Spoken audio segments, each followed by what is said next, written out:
যে ভারতবর্ষ 1947 সালে স্বাধীনতার পর যে হাজার বৈচিত্র্য, বহু ভাষা, বহু ধর্ম, বহু কালচার, এই যে এত বৈচিত্র্য, এত অমিল, এই এত অমিলকে সাথে রেখে তাদের সাংস্কৃতিক বৈচিত্র্যকে বজায় রেখে একত্রিতভাবে সমাজে কেবলমাত্র সুস্থ পরিবেশ পরিস্থিতি তৈরি করতেই ব্যর্থ নয়, দেখা যাচ্ছে যে ক্যাম্পাসে শিক্ষাঙ্গনেও একসঙ্গে চলার জন্য ভারতবর্ষে 75 বছর পরেও ব্যর্থ হয়েছে। আমরা তার বিশিষ্ট উদাহরণ পাচ্ছি যে হায়দ্রাবাদের ইউনিভার্সিটিতে রোহিত ভেমুলা, সে একজন দলিত শ্রেণীর ছাত্র, সে মেধার ভিত্তিতে ইউনিভার্সিটিতে চান্স পেয়েছে। কেবলমাত্র দলিত শ্রেণী হওয়ার কারণে তাকে তার উপরে যে নির্যাতন হয়েছে, সেই নির্যাতনের শিকারের পর সে নিজে আত্মহত্যা করতে বাধ্য হয়েছে। দিল্লি জওহরলাল নেহেরু ইউনিভার্সিটিতে নাজিব আহমেদ, তাকে ফ্যাসিস্ট ছাত্র সংগঠনের ছাত্ররা তাকে কি করছে, গায়েব করে দিয়েছে। এখনো পর্যন্ত সে নিখোঁজ। আমরা দেখেছি যে অন্য বিরোধী পক্ষ ছাত্র সংগঠন হওয়ার কারণে সেখানে হোস্টেলে ঢুকে রাতের বেলা দরজা ভেঙে ছাত্ররা ছাত্রদের উপরে আক্রমণ করছে। মানে শিক্ষাঙ্গনে, ক্যাম্পাসে যদি এইরকম ঘটনার ঘটে, যদি এইরকম পরিস্থিতি শিকার হয়, তাহলে সমাজে কি রকম অবস্থা এই 75 বছর পরেও তো আমরা উপলব্ধি করতে পারি। যে উচ্চ শিক্ষার ক্ষেত্রেও যে যদি এইরকম সিচুয়েশন, আমরা আমাদের রাজ্যের ক্ষেত্রে বলি, যাদবপুর ইউনিভার্সিটিতে র্যাগিং এর কারণে ছাত্র উপর থেকে ঝাঁপ দিচ্ছে, বিল্ডিং এর উপর থেকে ঝাঁপ দিয়ে আত্মহত্যা করছে।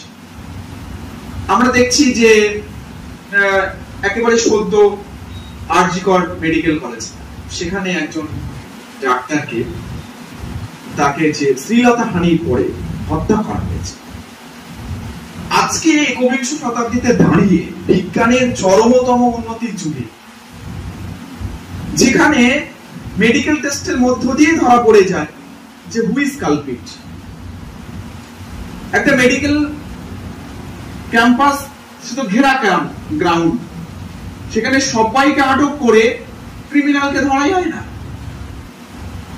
এত টাল বাহানা, এবং সেখানে যে সক্রিয় ছাত্র সংগঠনদের পার্টিসিপেট, প্রোটেস্ট, সেটা খুবই নগণ্য।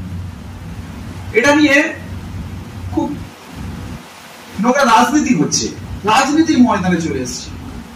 ছাত্র সংগঠনদের জোরালো যে আওয়াজ রাখা দরকার ছিল, তেমন আওয়াজ দেখতে পাচ্ছি না।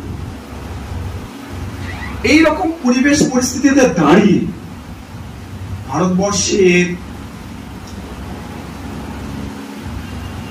খুব ট্যালেন্টেড, যোগ্যতম, বিচক্ষণ ব্যক্তিরা, তবু রাজনৈতিক ব্যক্তিত্ব এবং উচ্চ শিক্ষিত ছাত্ররা, সর্ববর্ণের ছাত্ররা, তারা উপলব্ধি করেছে অল্টারনেটিভ একটি ছাত্র সংগঠন হওয়া প্রয়োজন।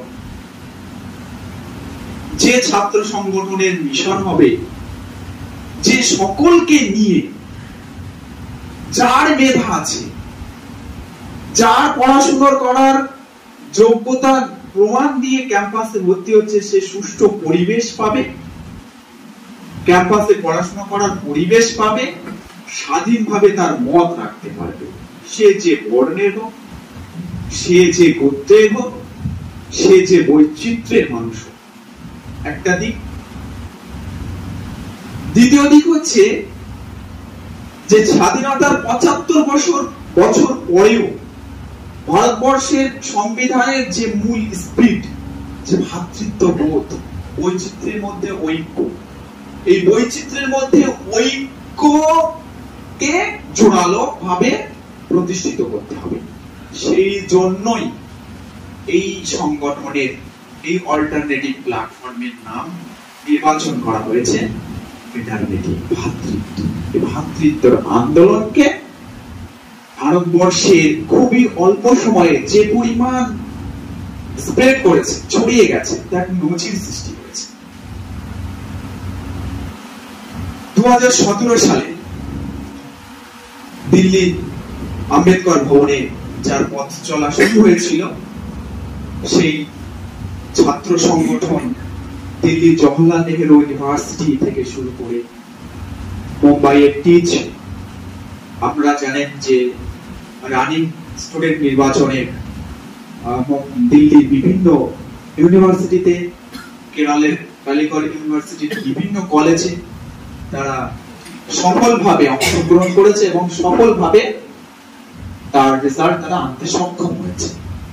এবং খুবই একটি বিস্ময়কর ব্যাপার যে যুগ যুগ ধরে বছরের পর বছর যে সমস্ত ছাত্র সংগঠনরা একে অপরের বিরুদ্ধে লড়াই করত, তারা ফ্রেটারনিটির বিপক্ষে খুব সত্য এই 4-5 বছর, এই 6-7 বছর কয়েক সবে মাত্র শুরু হওয়া একটি ছাত্র সংগঠনের বিরুদ্ধে সেই সমস্ত ছাত্র সংগঠনরা সবাই এক হয়ে ফ্রেটারনিটিকে পরাজিত করার জন্য তারা একত্রিত হয়ে গেছে। এটা দিক দিয়েই আমরা বুঝতে পারি যে ফ্রেটারনিটি মুভমেন্ট ভারতবর্ষের ছাত্র প্ল্যাটফর্মে কতটা প্রয়োজন এবং স্টুডেন্টরা কতভাবে গ্রহণ করেছে।